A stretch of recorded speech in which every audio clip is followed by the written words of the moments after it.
Tout péché est la transgression d'un ordre de Dieu sciemment et librement. Le péché extérieur étant plus coupable que le péché intérieur, à cause, vous le savez, des conséquences qu'il peut entraîner. Scandale, évidemment, et destruction du sentiment de honte chez soi et chez d'autres. Les péchés atteignent Dieu dans son image, mais le blasphème l'atteint directement. Ce qui caractérise le péché de blasphème, c'est qu'il est un outrage direct contre Dieu en tant que tel. Et vous vous rappelez que c'est un des péchés que Notre-Dame de Fatima a demandé expressément de réparer par la communion des 5 premiers samedis du mois. Julien l'Apostat n'appelait pas le Fils de Dieu autrement que le Galiléen, et c'est en répétant ce blasphème « Tu as vaincu, Galiléen !» qu'il expira en 363 sous un coup de lance. On demanda un jour à saint Jérôme pourquoi il reprenait avec tant de zèle un blasphémateur. Il a répondu « Les chiens aboient pour défendre leur maître, et moi, je serai muet quand le nom de mon Dieu est profané. On me tuera, mais on ne me fera pas taire. » Voilà un bel exemple de fidélité pour les temps actuels.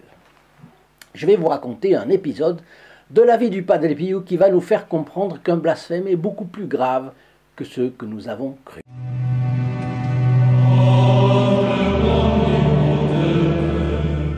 Chers amis fidèles du Padre Pio, bonjour, mon nom est Jean Goyard et vous assistez au programme Sur les pas du Padre Pio. Ceux qui ne connaissent pas notre chaîne peuvent s'abonner en cliquant sur le bouton approprié dans la description et en allant jusqu'à actionner 2 fois la clochette. Vous ne perdrez plus les célèbres fioretti du Padre Pio racontés ici 3 fois par semaine. C'est un des plus grands saints des temps modernes, dont la vocation est d'arracher les âmes au diable. Il l'a fait toute sa vie, pendant 60 ans, plus de 60 ans, mais 60 ans, il a eu des miracles et des guérisons constamment, et puis il continue à le faire aujourd'hui. Si vous désirez une de ces photos pour vous ou un proche, elle vous sera envoyée gratuitement et franco de port. Il suffit de nous la demander. Je vous mets le lien dans la description pour la commander par internet parce que nos lignes téléphoniques sont actuellement fermées jusqu'au 12 août. Je vous transmets le témoignage du père capucin Daniele Natale de Serignol, confrère du Padre Pio, et ce témoignage date du 2 octobre 1986, ce n'est pas si loin. Un camionneur passait souvent dans les Pouilles et pensait chaque fois à notre bon capucin, là-haut dans son couvent, et qui obtenait des grâces et des miracles pour les gens qui souffraient. Comme une de ses tantes avait été miraculeusement guérie par le padre, eh bien, il y est pensé. Un jour, il décide de monter à San Giovanni Rotondo dans l'objectif de se confesser. Il a raconté sa confession justement au père Daniele, et il a témoigné lui-même de la patience et de la délicatesse extrême dont le Padre Pio a fait preuve avec lui. Il raconte la confession. « Depuis combien de temps ne t'es-tu pas confessé » lui demande le saint confesseur. « Au moins 5 ou 6 ans, » répond le pénitent, indiquant vaguement l'époque de sa dernière confession.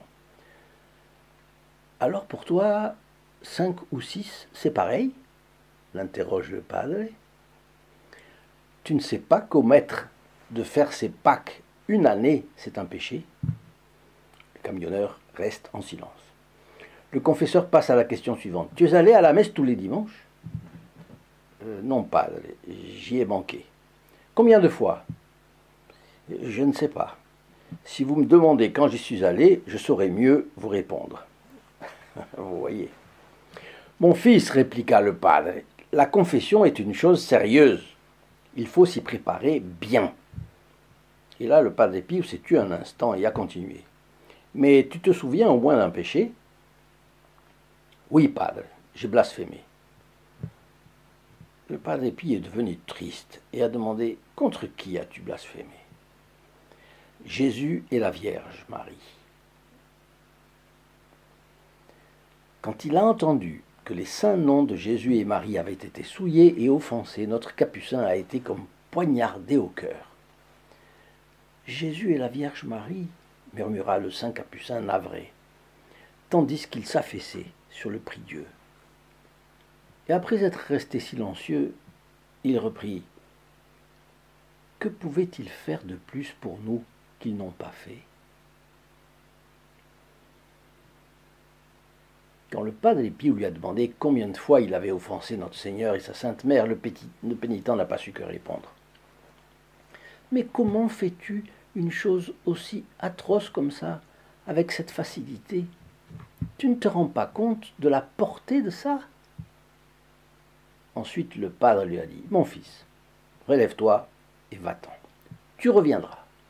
Et ne blasphème plus. »« Padre, mais moi je suis venu à vous car je voudrais que vous m'aidiez à sauver mon âme, » objecta le pénitent qui commençait à entrevoir la beauté de vivre dans la grâce de Dieu. « Et c'est pour cela que je te renvoie. Je veux t'aider à sauver ton âme. » Le saint Padre Pio a ainsi terminé le colloque avec le camionneur. Celui-ci est allé tout raconter au frère Daniel, bien sûr. Je suis reparti chez moi et chaque fois que j'étais sur le point de blasphémer, l'image du Padre Pio se présentait à mon esprit. Je le revoyais affaissé comme j'avais pu le voir quand j'étais à genoux dans son confessionnal. Et alors je me contrôlais avec courage. Puis j'ai commencé à fréquenter les sacrements et suivre la loi de Dieu, changeant complètement ma façon de vivre. Après la rencontre avec le Padre, ma vie a changé. De simple ouvrier que j'étais, j'ai amélioré ma condition. Je suis devenu propriétaire de 3 carrières de marbre et de plusieurs moyens de transport. Et puis j'ai fondé une belle famille, ce qui est ma plus grande satisfaction. Quelle conclusion eut-il tirée de ce Fioletti du Padre Pio? Tous les saints ont eu horreur du blasphème. On se souvient de sainte Thérèse d'Avila qui priait notre Seigneur de détruire le monde plutôt que de tolérer de tels péchés à la surface de la terre. Saint Louis Grignon de Montfort en était indigné aussi. Et un commentaire sous une vidéo de ces jours-ci me semble synthétiser comme il faut l'état de la question. Si le cœur offensé de notre Seigneur Jésus-Christ ne vous émeut plus, le terme de chrétien ne vous définit plus. Je remercie ma correspondante de m'avoir envoyé cette sentence concise, précise, frappante, qui aide à sentir aussi la gravité du péché de blasphème. Je vous rappelle que l'objectif de cette chaîne est de diffuser dans les foyers la présence consolatrice de saint Pio de Pietrelcina, qui a passé sa vie à arracher les âmes aux griffes du diable. Sur sa prière, Dieu multipliait les miracles et les guérisons. Vous pouvez aider des personnes en le faisant connaître. Je vous invite à partager au maximum ces vidéos, il y en a plus de 850. Chaque fois que vous en partagez une, vous-même et la personne qui la reçoit, entrez dans les intentions de la messe célébrée à midi, le vendredi qui suivra le partage. C'est convenu avec le prêtre célébrant.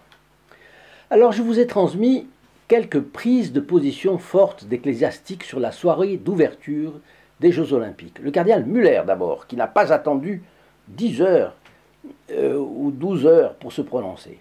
En Orient, c'est le Conseil des églises du Moyen-Orient, qui sont toutes catholiques, qui s'est levé et les Irakiens ont fait un jeûne en réparation sur la demande de leur patriarche.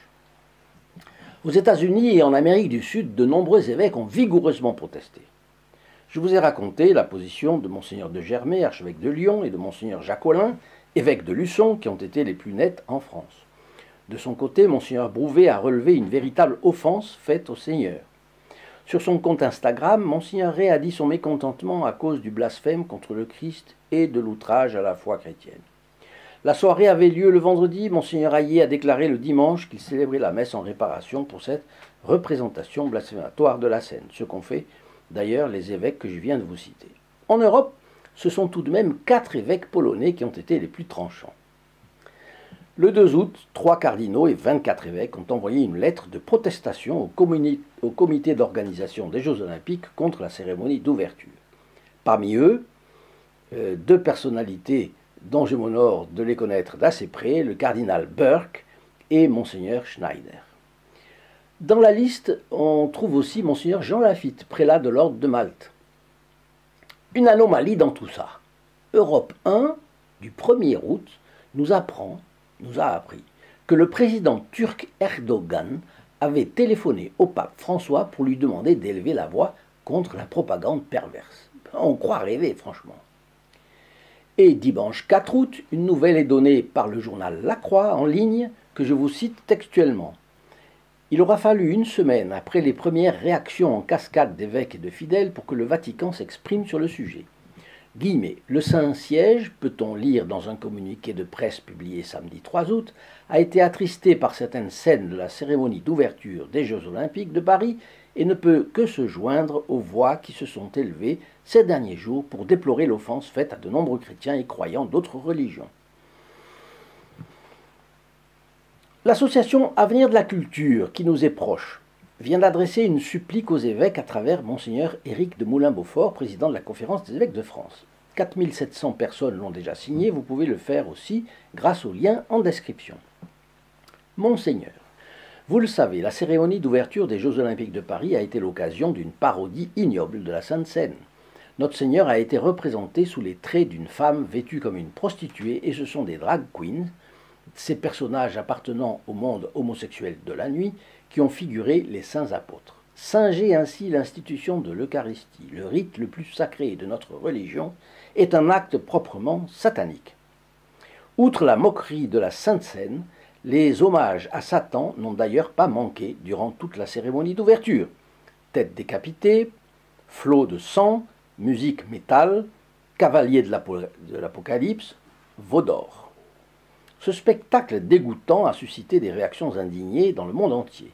Le simulacre de la scène par des acteurs spirituellement dérangés et mentalement perturbés, ses instigateurs et ses commanditaires étaient un acte de terrorisme spirituel, a dénoncé le cardinal Muller, préfet émérite de la Congrégation pour la doctrine de la foi. L'archevêque de Malte a écrit à l'ambassadeur de France pour exprimer sa détresse et la déception de nombreux chrétiens face à l'insulte gratuite à l'Eucharistie. L'archevêque de Mossoul, en Irak, a appelé les chrétiens locaux à prier et jeûner pour que Dieu pardonne cette grande insulte que fut la parodie de la Sainte Seine.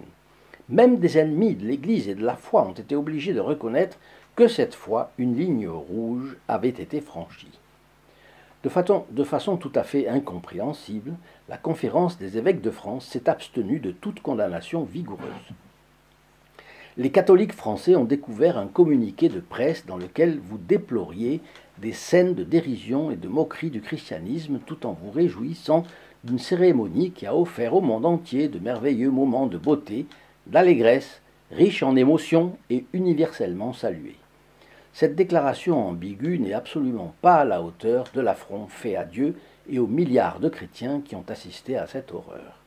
Notre pays s'est rendu coupable d'une liturgie satanique et d'un blasphème immonde aux yeux de la terre entière. Cette offense lui fait certainement mériter un juste châtiment du ciel. C'est pourquoi, afin d'implorer la miséricorde de Dieu et de purifier notre pays de la souillure qu'il a commise, je vous demande de faire du 15 août prochain une journée nationale de réparation. Avec des milliers de catholiques français, nous attendons de vous, nos évêques, que vous preniez la tête ce jour-là de procession dans tous les diocèses de France, non seulement pour accomplir le vœu de Louis XIII, mais surtout en réparation pour ce sacrilège. Espérant vivement que vous accepterez cette requête, je vous prie de recevoir, Monseigneur, l'assurance de ma filiale considération.